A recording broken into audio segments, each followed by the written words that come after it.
주식 투자 심플하게 충분하게 스텝스. 투자자 입장에서 빠르고 정확한 시황을 전달드릴 최경진의 퀵 시황입니다. 오늘은 미국 선물 상승에도 크게 반응이 없었던 시장입니다. 어떠셨나요? 네, 오늘은 오늘 아침에는 루소의 말이 생각이 났었는데, 해묵은 오류들과 고질적인 편견과 싸워야 했다라는 그런 루소의 말이 생각이 났는데, 오후에 되니까 쉘 실버스타인이라는 작가가 쓴 아낌없이 주는 나무가 생각이 나네요. 네, 오늘도 바로 질문 드리겠습니다.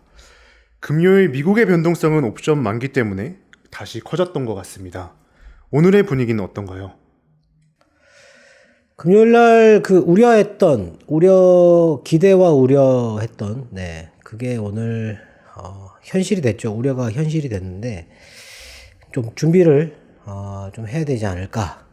오늘 외국인들은 선물을 한 4,000계약 정도 매도를 했는데, 장중에 좋은 신호들이 나오는데도 불구하고 외인의 매도는 계속 추가되는 그런 흐름이었고, 코스피에서는 거의 이렇게 일직선으로 거의 거래가 그렇게 없었다고 보면 될 것 같고요. 코스닥은 한 1200억 정도를 매도를 하다가 줄이기는 했어요. 2시 전후로 해가지고 이렇게 쭉 줄이긴 했는데,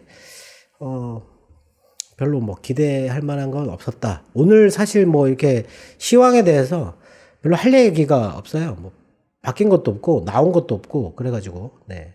근데 안 좋은 분위기는 있다. 네, 거기에 대한 대비는 해야 될 것 같다. 라는 겁니다. 뉴스가 오늘 많지 않기 때문에 뉴스를 한번 보면요. 터키의 외환 보유고, 이거 오랜만에 한번 봤는데, 612억 달러. 지난번에 660억 달러였는데, 많이 줄었어요. 네. 외환 보유고들이 다들 각국 전부 다 줄고 있습니다, 지금. 인도는 외환 보유고가 5,932억 달러. 이게 5,959억 달러.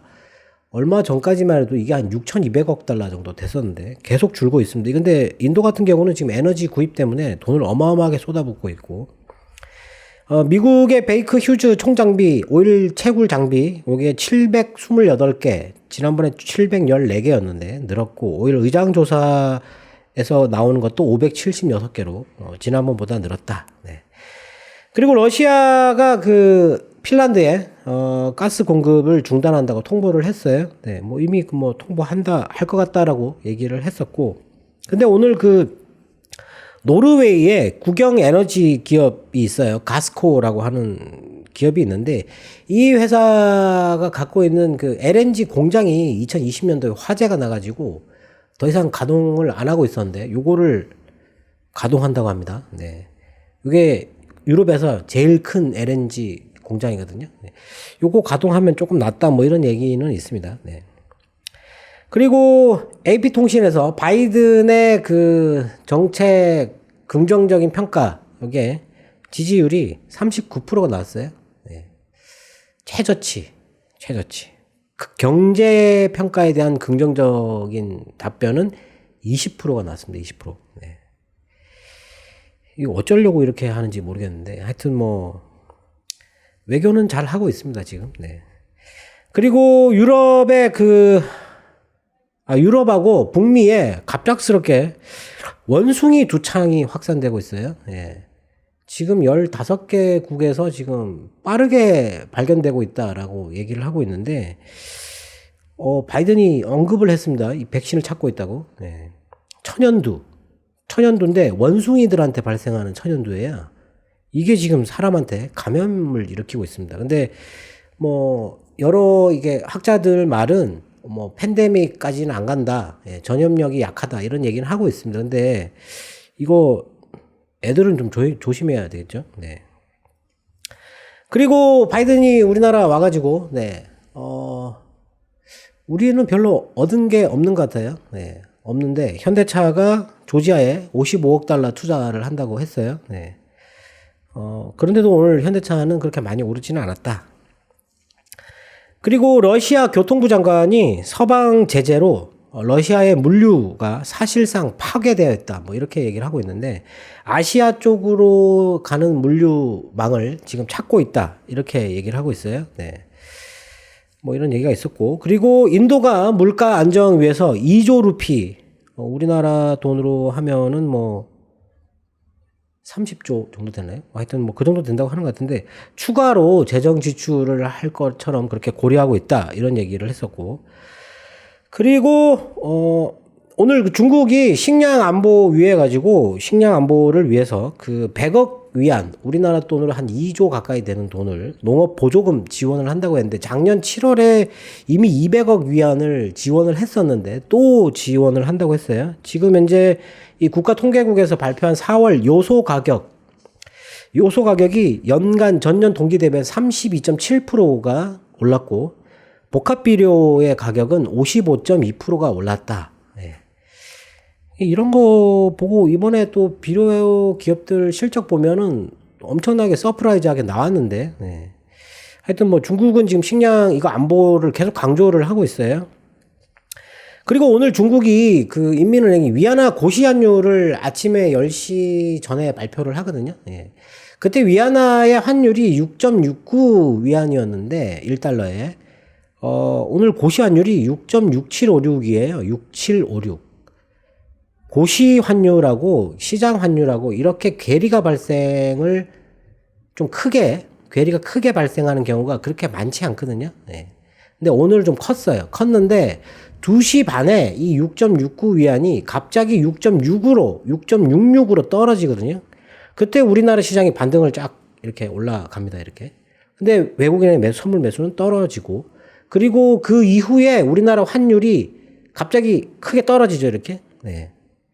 환율이 많이 떨어졌어요. 오늘. 하여튼 뭐 위안화의 고시 환율 이게 오늘 그 시장 환율과 좀 차이가 많이 나가지고 좀 뭔가 좀 다르게 생각이 됐던 그런 하루였고 그리고 러시아가 그 우크라이나와 평화 협상을 재개 준비하고 있다 이랬는데 우크라이나는 영토의 완전한 회복이 조건이다라고 얘기를 했어요. 그러니까 영토를 다 돌려주면 그때 하겠다. 예. 사실 뭐 지금 이제 뭐 뭔가를 희생해가면서 할 이유는 없잖아요. 네. 그 마리우폴 거기 아조우스탈 거기도 지금 다 항복을 했으니까. 그리고 사우디가 오페크와 오페크 플러스가 러시아와의 협력은 지속할 것이다. 이 얘기를 하고 그리고 원유 생산자 동맹에 대해서 전 세계가 가치를 높게 평가를 해줘야 된다라는 얘기를 했어요. 네. 좋은 얘기는 아닙니다. 네. 좋은 얘기는 아닌 것 같아요. 뉴스가 이게 거의 전부입니다.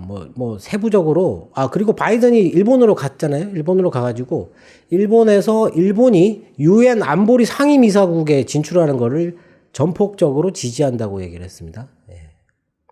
우리나라한테는 아무것도 안 준 것 같아요. 철강이나 뭐 이런 거 좀 기대를 했었는데 좀 기대했던 부분에서는 아무것도 없었다. 네. 그게 좀 아쉽고.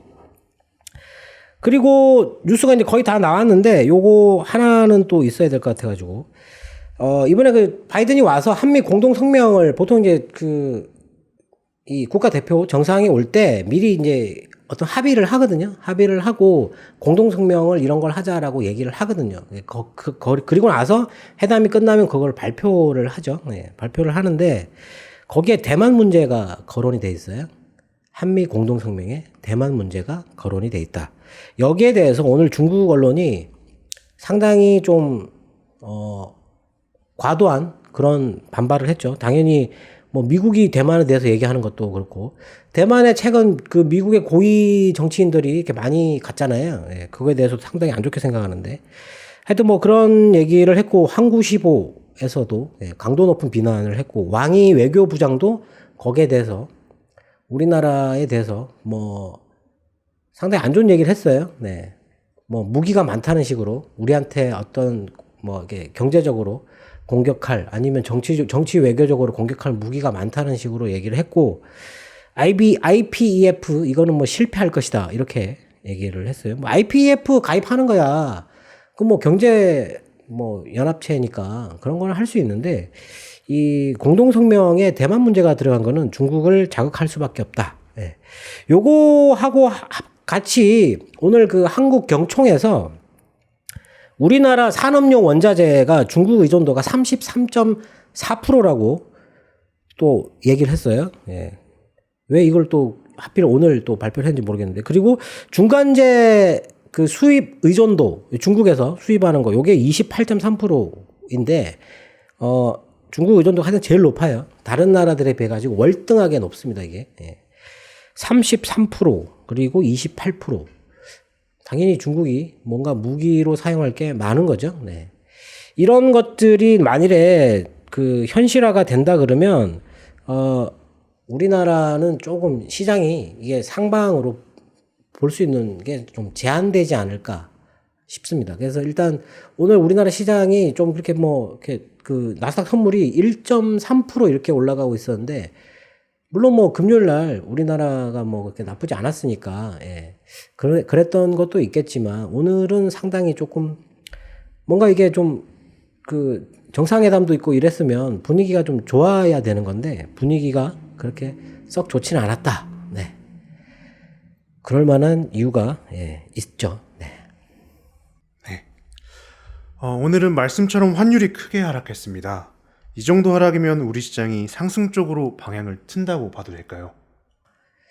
일단 뭐 상승 쪽으로 방향을 트는 거는 우리나라만 그렇게 갈 수는 없는 건데 오늘 이제 그것 때문에 여러 가지 지표들을 좀 봤는데 테드 스프레드는 5월 19일자가 가장 최근치예요. 이게 이틀 괴리가 있거든요. 그래서 이거를 뭐 어떻게 조회를 할 수는 없는데 일단 5월 19일 날에는 안 좋았어요. 이게 지금 0.5 밑으로 내려오다가 다시 올라가는 그런 흐름이 있었는데 아마 5월 20일 날, 지난주 금요일 날은 조금 다르게 나올 가능성이 있다. 근데 그 미국 하이힐드 스프레드 같은 경우도 지금 보니까 4.92 정도 돼요. 이게 5월 19일자로.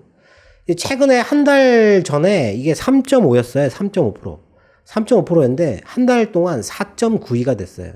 상당히 빠른 속도로 올라가고 있어요. 지금 하이힐드 스프레드가 안 좋다라는 거죠. 인플레이션이나 뭐 이런 거 금리가 이렇게 빠르게 올라가고 인플레이션 이런 것 때문에 조금 안 좋은 기업들은 버티기가 좀 어렵지 않겠나 하는 그런 생각을 하는 거고 뭐 그런 거와 관련해 가지고 유로존에 있는 나라들의 금리를 보더라도 그리스가 유독 많이 올라가는 거 이런 거 뭐 스페인이나 이탈리아 이런 쪽이 많이 올라가는 거 이런 거 하고 관련돼 있다고 보면 되지 않을까 싶습니다. 근데 시장이 지금 이제 그 미국 시장이 금요일 날도 등락폭이 너무 컸어요. 나스닥도 3%, 뭐 다우존스도 2% 넘게 이렇게 등락을 보였는데 단순하게 꼬리를 달았다고 해가지고 지금 현재 뭐 매수가 붙은 거 아니냐 뭐 이렇게 판단하기는 좀 어렵고 오늘 그 미국채 금리하고 지금 달러를 좀 봤는데 오늘 우리나라 증권사들의 평을 보면 이 달러 강세가 당분간 유지가 될 것이다 뭐 이런 식으로 이렇게 평을 써놨더라고요. 예. 근데 지금 달러가 꺾였어요, 사실.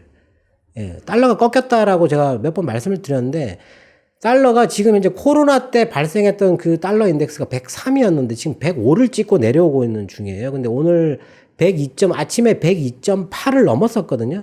근데 지금 오후 들어가지고 위안화가 갑자기 떨어지면서 발생한 건지 모르겠지만 102.6으로 떨어지고 있어요. 예.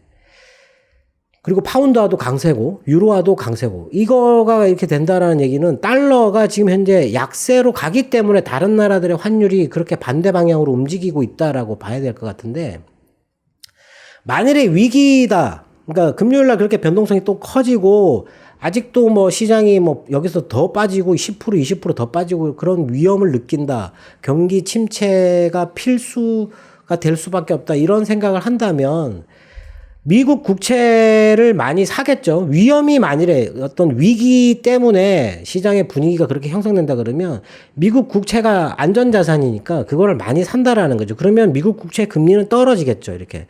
그게 떨어진다 그러면 달러는 강세로 가야 되는 게 맞거든요. 그래서 지금 금요일 날 8시 반 정도? 8시 반 정도 하고 그리고 새벽 2시 반 정도 그때 그 금리와 달러의 움직임을 가만히 봤는데 금리가 이렇게 쭉 떨어져요. 이렇게 2.9였나요? 하여튼 거기서 2.77 정도까지 이렇게 쭉 떨어지거든요. 그때 달러가 이렇게 올라갑니다. 올라가요. 올라가가지고 103을 돌파를 했었어요. 하다가 금리가 바닥을 찍고 다시 금리가 천천히 올라오는 동안에 달러가 떨어지기 시작하는데 오늘 우리나라 시장이 열리고 있는 중간에 미국 국채 금리가 천천히 올라가고 있었거든요. 예, 올라가고 있었는데 이 그 달러는 더 많이 빠지는 듯한 이렇게 움직임이 행보를 하다가 더 툭 떨어지는 그런 움직임이 나왔다. 그래서 지금 현재 위험에 대한 어떤 그것 때문에 미국 국채가 빠지는 건지를 판단하는 데 있어가지고 달러가 떨어지는 걸 보고 이제 위험은 지나간 게 아닌가라고 생각이 듭니다. 근데 원래 10년물은 경제 성장률과 인플레이션율이 반영이 되는 거기 때문에 경제 성장률이 지금 마이너스로 갈 거잖아요. 떨어질 거라고 얘기를 하고 있으니까. 그러니까 당연히 물가가 고점이다라고 생각되면 경제 성장률이 떨어지는 거니까 금리는 떨어져야 되는 거거든요. 일반적인 그 성질로 따져서는 지금 당연히 그게 떨어져야 되는데 그거보다 과도하게 떨어질 경우에는 위험 때문에 어떤 위기 때문에 공포감 때문에 미국 국채를 사서 그렇게 움직일 수가 있다라는 거죠. 그게 떨어질 때 원인이 다를 수 있는데 그냥 떨어진 데가 다 똑같은 게 아니거든요. 그러니까 경기가 침체가 될 경우하고 그리고 그 위험이 발생했을 경우 그때 금리가 떨어질 때 이 달러의 방향은 다를 거라는 거죠. 예. 지금 만약에 미국 경제가 안 좋아져 가지고 이게 금리가 떨어진다라고 하면 달러는 약세로 갈 수 있는 거잖아요. 근데 위기가 발생해서 금리가 떨어지게 되면 달러는 올라갈 가능성이 있다라는 거죠. 근데 지금 달러가 고점을 찍고 내려가고 있다.